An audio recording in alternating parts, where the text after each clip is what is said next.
The proof shows that opposite angles of a parallelogram are congruent. What is the missing reason in this partial proof? So here if we look, we're given a parallelogram. So parallelogram is a figure that has both pairs of opposite sides are parallel. So if we look at the picture here, we know that AB would be parallel to CD and that BC would be parallel to AD.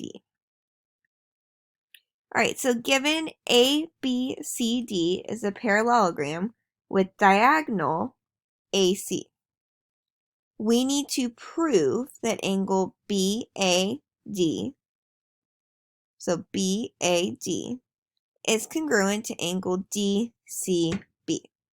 So we're trying to prove that this green angle down here, composed of angle 1 and angle 2, is congruent to this green angle up here, which is composed of angle 3 and angle 4. So here we're given the partial proof. Everything is filled in except for one of our reasons, and we need to figure out what it is. So if we look here, it says ABCD is a parallelogram with diagonal AC. That's given to us. Then here's where we're saying the opposite sides are parallel from the definition of a parallelogram. Now we're saying that angle 2 is congruent to angle 3. So here we have angle 2 is congruent to angle 3. And then they're telling us angle 1 is congruent to angle 4. Because those are alternate interior angles. So here in this picture, diagonal AC acts as the transversal that intersects two pairs of parallel lines. Now, the measure of angle 2 is equal to the measure of angle 3, and the measure of angle 1 is equal to the measure of angle 4. Well, that's from the definition of congruent angles. If angles are congruent, then their measures must be equal.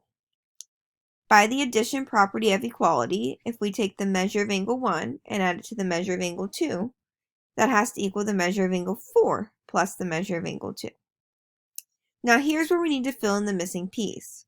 If you look at the two lines that I'm going to highlight here, one in yellow and one in green, we notice that the only difference between the yellow line and the green line is that in the yellow line, we have the measure of angle 2. Oops, I can't write in yellow there. In the yellow line here, it says plus the measure of angle 2. And in the green line, it says plus the measure of angle 3. So we took the measure of angle 2 and we replaced it with the measure of angle 3, which we can do because up here we are told that the measure of angle 2 is equal to the measure of angle 3. So we took the measure of angle 3 and we substituted it into the equation. So the missing reason here in our partial proof is B, substitution. We took the measure of angle 3, we substituted in for the measure of angle 2.